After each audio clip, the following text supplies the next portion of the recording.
Meanwhile, as the Trump administration works to cap Harvard's foreign enrollment, a new Wall Street Journal report outlines how much the university has become a training ground for CCP leadership, all on the American taxpayer's dime.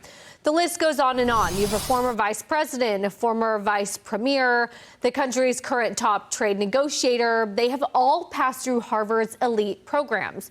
According to the report, they affectionately call it their, quote, party school, and not the party like the fraternity. It's raising serious questions about how much influence Beijing has gained inside our own institutions. Brian, I want to come to you because this is your alma mater. And I think my question to you is, are you as worried about this as some of us, the rest of us? And B, has it changed? Not to age you, you went there a few years ago. Is this a recent development? Is this a more concerted development?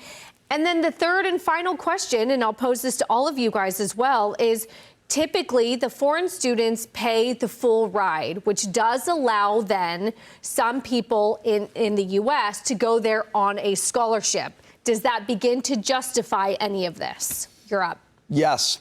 So I went to Harvard for grad school, and in particular, I went to the business school and the Kennedy School. Which is what they're talking about, And this is right? what they say about the Kennedy School. If we were to rank the Chinese Communist Party's overseas party schools, again, like Communist Party schools, the one deserving top spot has to be Harvard University's Kennedy School of Government. And now, they've been doing this a lot longer than, back further than when I was there, okay? But I did observe when I was there, I thought, you know, you look around the classroom and there are a lot of international students, and there are a lot of students from China. And I didn't know all their background, but it did strike me that this is a particularly international place. And when I would interact with those students, I mean, number one, they were very glad to be there. But number two, it felt to me like it was a huge networking puzzle they were trying to solve. Like, that's what they were there to do. And I decided at the Harvard Kennedy School with all these, and like, they're mostly left-leaning people who are going to go into government. Okay, I was a rarity at that school. I just thought that seems kind of fishy to me. So now when I see this reporting about the kind of like where these China students prefer to go, and I observe what I saw in terms of the relationships when I was there, it does make me very nervous. It seems very strategic, and it's not how to run a government budget.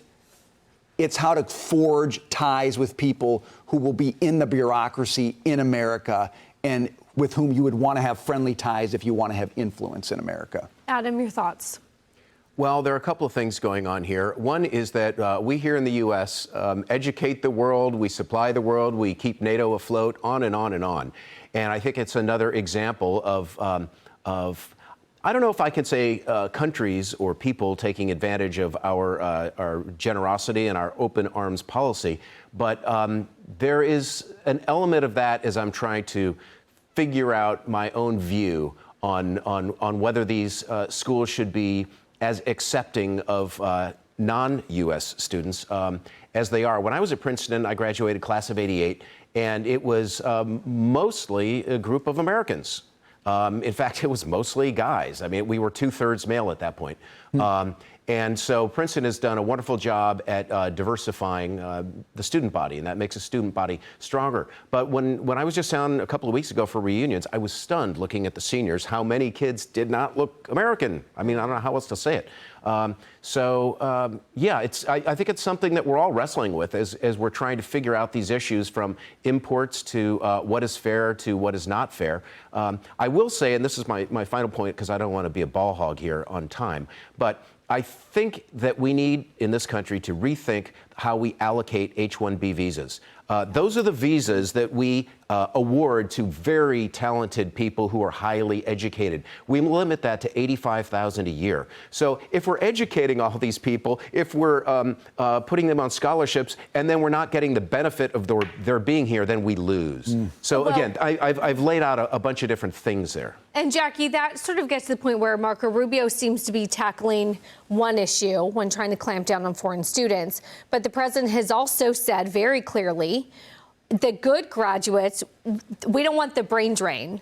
Once you graduate, let's give you a visa to keep you here in the U.S. so that you can build and innovate and start a business here in America. And I think those might be two separate issues. And I think that's what they're going after. When they talk about vetting these students and giving them student visas, they want to know who's coming into the country and what they're going to do here while they're here and what they're going to do after. Xi Jinping's daughter, who, by the way, went to Harvard under an alias, is not going to stay here and probably create a thriving business in the United States. And we have a reason to protect that interest. We were talking about reciprocity before. China's not going to allow people that they think are suspicious from the United States to come in and study there and sort of take intellectual property and bring it back to the mothership. And so they watch that kind of thing. I think this kind of goes hand in hand with what the administration is trying to do with the border, saying we need to know everybody that is coming into this country. We cannot just have these blanket policies where people come and go as they please. In some cases, they're inciting violence. And the final point that I'll make, you asked about, is all the money. They pay full freight, and that is why these schools want them there, and they turn a blind eye to it. And there's a huge problem with that. If you want to be a private institution and take money from these international students and bring them and whatnot, then don't take the federal funding, or vice versa. If you want the federal funding, then you've got to follow some rules. Dagan, weigh in. These aren't students.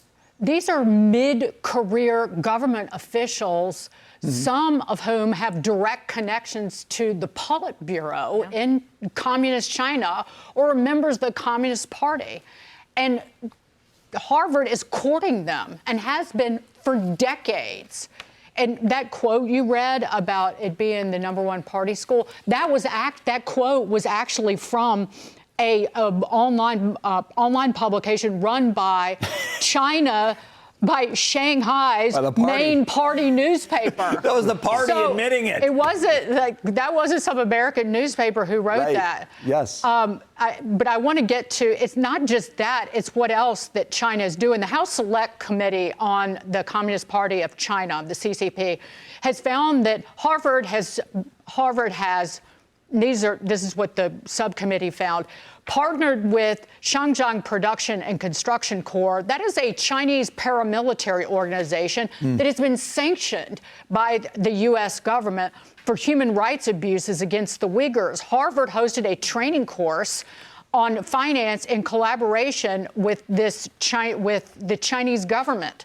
They also, Harvard, identified, researchers at Harvard collaborated with 2 universities in China, both associated with China's military, on projects with potential military applications, including one involving a micro robot powered by soft artificial muscles, which could have dual use applications, commercial and military use in China, potentially against the United States.